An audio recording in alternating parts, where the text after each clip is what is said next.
Well, so it's still Midday Live. Thanks for staying with us. It's time for us to do business with me, Nana Ikia Mensa Brampa. This afternoon, we are looking at how far the MPC meeting went, talking about the policy rate. Kukuteme will join us shortly on the phone to tell us exactly why the central bank decided to move or increase the policy rate to 21% from the 19% that we already have, or analysts were still expecting to be maintained. Hello, Kweku, thanks for joining us.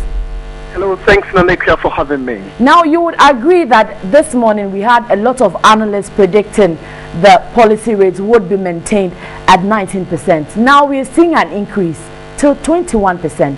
What might have accounted for this?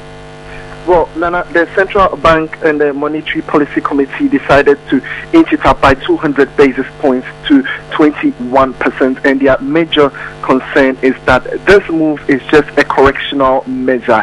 They are going to still lend to the banks at 24%. Now, what it implies is, if viewers can just get a clearer understanding of it, that the commercial banks are actually having a rate that is way up. And when you look critically at the figure that they have picked the policy rate, which is at 19%, the gap is quite wide. So the Monetary Policy Committee decided that let us inch it up closer to that gap as a correctional measure, but not as a rate at which we will borrow to the various banks. So in other ways, to get a clearer understanding, they were, in their opinion, just inching it up by the 200 basis points, not just at the end of the day getting the figure, the rates that the various banks would have to borrow increase, but necessarily getting the figure up. And that is what they are saying. But you would agree that the concern is now with the banks.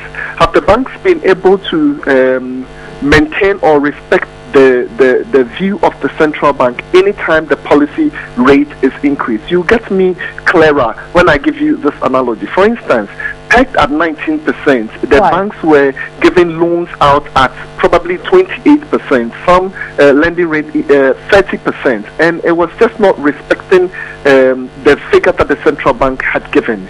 Now they come in that this is a correctional measure. Our concern is, really, would this change? Would we go to the banks tomorrow and they would just be doing their own, giving out their own figures that now they are going to Kweku, yes, Nana. If you say that it's a correctional measure, are you implying this is not in any way going to affect interest rates? Because that has been a major concern for most financial analysts we've had discussions what with. The central bank governor said, that look, I don't expect this to affect the rate at which the banks are lending to the business community, is lending to the business community now. And for me, that hit a little line of confusion for me, because the banks would do what they would have to do anyway. Kweku, is it your expectation that it is not going to affect the interest rate, or that is the analogy from the central bank? Analogy the central bank gave. Well, I'm sure you will give us. This move is a correctional measure, and it's expected to affect the rates.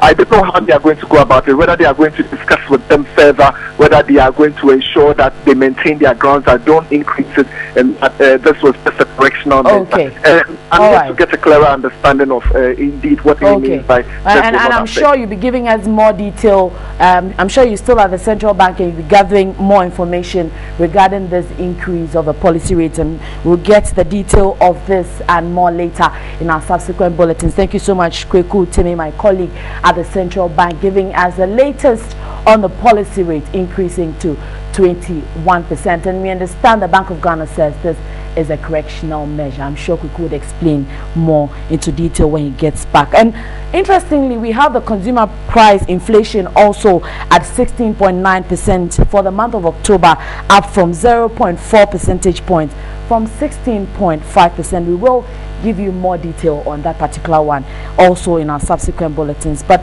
let's look at some news coming in from the central region. And we understand local palm oil producers in Asin Nyankomase, that is in the Asin Fosu district of the central region, want government to support them with soft loans to enhance their businesses. Well, they contend loans from private banks attract huge interest shooting up production costs. Nana Kwekwedia was there and he has this report. 50,000 tons of palm oil. The estimated demand in the ECOWAS sub-region is 850,000 tons. But these producers at Asin Nyankomase have decried the huge interest on loans they contract from the banks and want government assistance.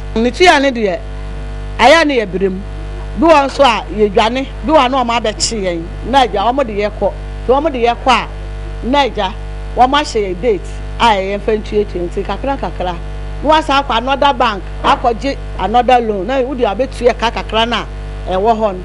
It's a no so by any kakrana, which ya every night say, what can it be at the home? It's February, March, April, May. Now Benaba be brave. It is a basa. They in yes sky at the bay. It is after me a time when I would dear. Into a bianca, ye war or be our besoy munawa boya. Obema is scarce after me when an uncle at Timia store.